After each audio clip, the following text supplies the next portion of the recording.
up for tonight, but as you can see, I didn't quite make it.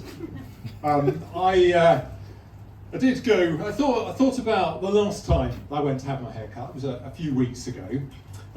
Went into town.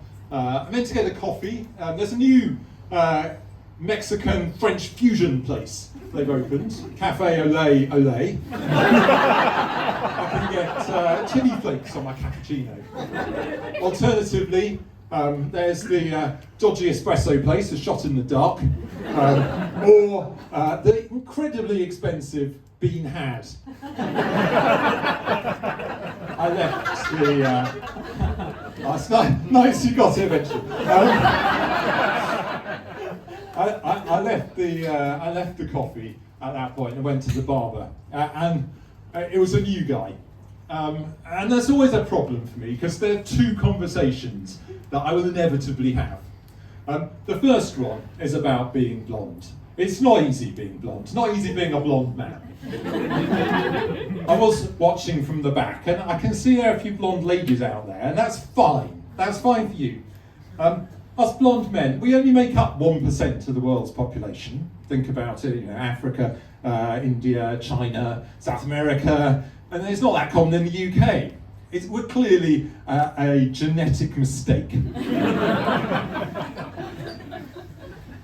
So it's been a problem all my life, frankly. At school, the other kids used to say I shaved my armpits, and people would say things to me like, your hair would look really nice on a girl. Is that a compliment?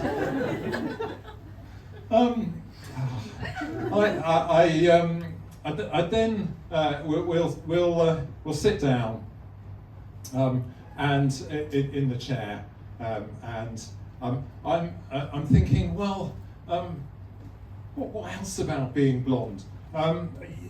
He'll say, some people say, did you dye it? And I did actually want to dye this. I sprayed it black, and I went to a party. I was having a really good conversation with a girl. It was quite unusual, actually. And we arranged to meet the following day.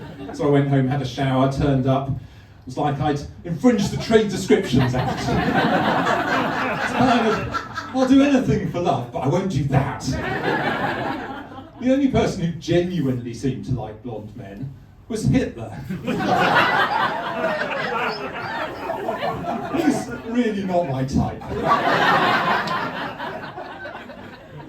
I don't know if it's the Nazi youth connection or something else, but you'll see that there are a lot of blonde baddies in films, like Harry Potter or The Karate Kid, or basically any henchman in an action movie. When Daniel Craig was given the Bond role, someone started a website called Bond Not Blonde. Might have been that woman from university. Anyway, clearly the blonde guys get killed horribly somewhere near the end. So anyway, we'll get over the blonde thing, and then the next subject is my double crown. Now, for those of you who are blissfully unaware of this is where your hair grows quite normally on one side and then also grows out of another spot on the other side. And you can try everything. You can try shaving it all off, that is effective, but you have no hair.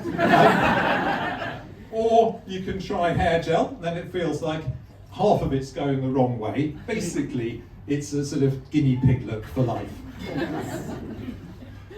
So after the guy has looked at my hair and done that sort of plumber thing, who did this?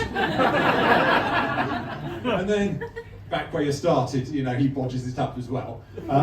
So I get home and I had an unusual experience at that point. I have a 15-year-old daughter, and she said, I'd like to go to the Tate Gallery. I don't know if any of you have got a 15-year-old daughter, but when they voluntarily offer to spend any sustained amount of time, regardless of what it is, you say yes.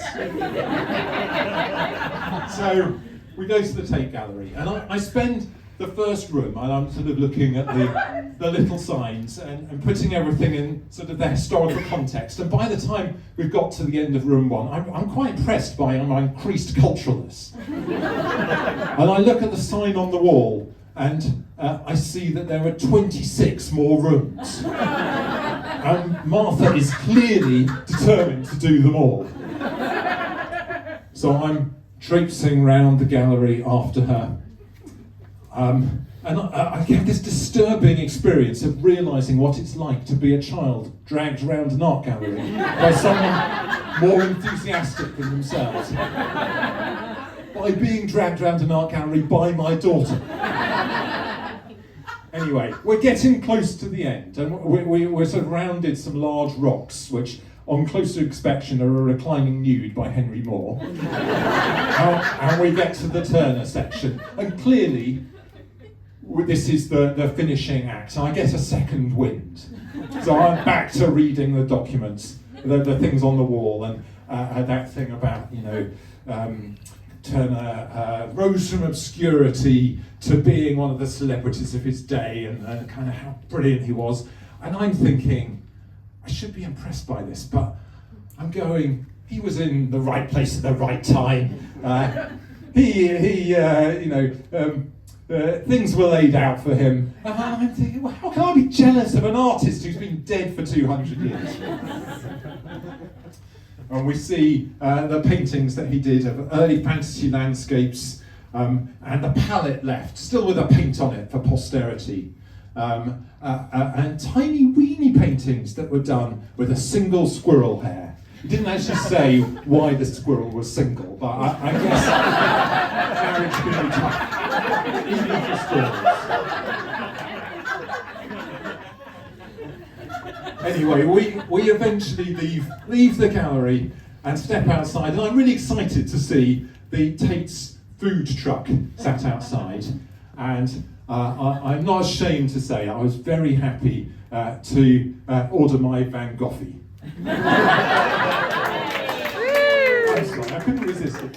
Thank you very much.